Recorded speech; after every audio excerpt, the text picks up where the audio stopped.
excitement that is happening within this congregation. So I believe I have some ushers who can come up and help me with our moment in time of offering.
And now we prepare to enter a time of meditation, a moment in which we silently reflect upon the reasons that brought us here today and brought us together in fellowship, in which we take time to slowly reflect upon and clear our minds as we prepare for more worship.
So it seems almost amusing to me that as I was getting ready to come up here today, I am very nervous. And I was thinking, oh my God, I'm going to be all alone up there, which is kind of ironic given the sermon I am going to give in just a few minutes. But what I'm struck by as we sing together, as we hear the music played so beautifully by musicians who have come before us, and as we gather here together, is I am so not alone here today. It's with all of you, and it's that joining together that carries us all through today's sermon. And maybe if I make a few mistakes here and there procedurally, that's really kind of not the point. So thank you for being with me here today. And it leads us directly into the reading that I have chosen, an excerpt from Outwitted by Edwin Markham. He drew a circle that shut me out, heretic, rebel, a thing to flout. But love and I had the wit to win. We drew a circle and took him in. And now, in the theme of you all being here together with me, we are going to sing once again. And yes, it has 6 verses, but they're short. And I appreciate you for joining me for all 6 of them. So we'll now do hymn number 170. We are a gentle, angry people.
Loneliness is a funny thing.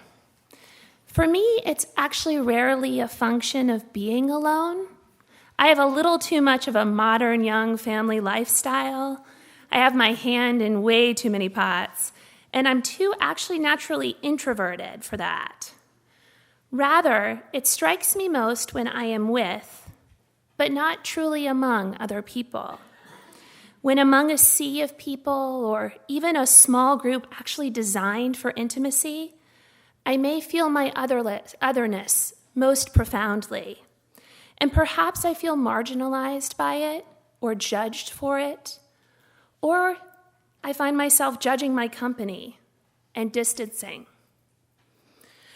While beautiful revelations and observations can stem from times of being or feeling alone, rarely do such spiritually profound or even socially productive actions result when the type of distancing judgmentalism or a feeling of being judged actually sets in. But we live in a society that reveres judgment, that elevates personal opinions to newsworthiness, that encourages the picking of sides on complex social issues in the same manner that you select your favorite sports team, and that reveres judges, or at least those judges that agree with our point of view, as philosopher kings or queens somehow capable of divining the real meaning of the law, the true finding of facts, and the actual intent of constitutional principles at play. And it's possible that many of us ended up here either because we had a single or a long string of moments where we felt judged, marginalized, lonely in a more traditional faith, where our rejection of a more creedal faith left us with messages that we were somehow less worthy, that we did not qualify for a divine kingdom, or that grace might escape us. Or perhaps we were unable or unwilling to understand the denial of the teachings of science, or that we judged, either carefully and with evidence, or quickly and dismissively, that the faith was not for us. But forming a community for the long term, a movement, a religion, designed to improve the world around us, based solely on non-belonging elsewhere, is indeed a fool's errand. While our personal journeys may lead us to find something that is not so forceful or certain, not denying the existence of love between people of all races, national origins, genders, and sexualities, not used to justify violence and degradation, we land here. And more importantly, we stay here, I hope, in commitment to seeking a path that truly internalizes our 7 principles. Principles that reject the formation of our own soapbox for judgmental behavior, that embrace and celebrate the inherent worth and dignity, the interconnectedness, and the power and necessity of acting from love. The concept of judgment is one that every religion struggles with, wrestles with, and at the core of many faiths that may seem rooted in the existence of an ultimate judgment day. Foundational scriptures describe a God or a prophet most often that welcomes all. Is there a guiding moral framework that exists without exercising judgment in one direction or the other? Perhaps one of the most famous parables in Christianity on judgment seems particularly apt to me this month, as I have been processing my thoughts and my feelings on a few recent Supreme Court pronouncements on the significant power that they have now assigned to sincerely held religious beliefs that trump access to health care and safe passage to health care providers for women. In the Gospel of John, chapter 8, verses 1 through 11, the parable of the woman taken into adultery is shared, and I'll share it with you now. Jesus went unto the Mount of Olives. And early in the morning he came again into the temple, and all of the people came unto him, and he sat down and taught them. And the scribes and the Pharisees brought unto him a woman taken in adultery. And when they had set her in the midst, they say unto him, Master, this woman was taken in adultery, in the very act. Now Moses in the law commanded us that such should be stoned. But what sayest thou? This they said, tempting him, that they might have to accuse him. But Jesus stooped down and with his finger wrote on the ground, as though he had heard them not. So when they continued asking him, he lifted up himself and said unto them, He that is without sin among you, let him first cast a stone at her. And again he stooped down and wrote on the ground. And they which who heard it, being convicted by their own conscience, went out one by one, beginning at the eldest, even unto the last. And Jesus was left alone, and the woman standing in the midst. When Jesus had lifted himself and saw none but the woman, he said unto her, Woman, where are those thine accusers? Hath no man condemned thee? She said, No man, Lord. And Jesus said unto her, Neither do I condemn thee. Go and sin no more. As a Unitarian, I feel that I have relatively free rein in responsibly drawing from this parable what I will, consistent with respecting the dignity and worth of all, and in recognizing the interconnected way that we as humans behave toward one another. It's easy for me to question why only the single woman is present, where indeed is her partner in the act. It is also easy in this moment in time to recognize that it is an act of sexuality or an allegation of sexual activity that brings this woman before a panel of men prepared to kill her, tempting Jesus to join in their consensus. This harkens me to a hashtag. I'm going to apologize in advance for my Twitter references.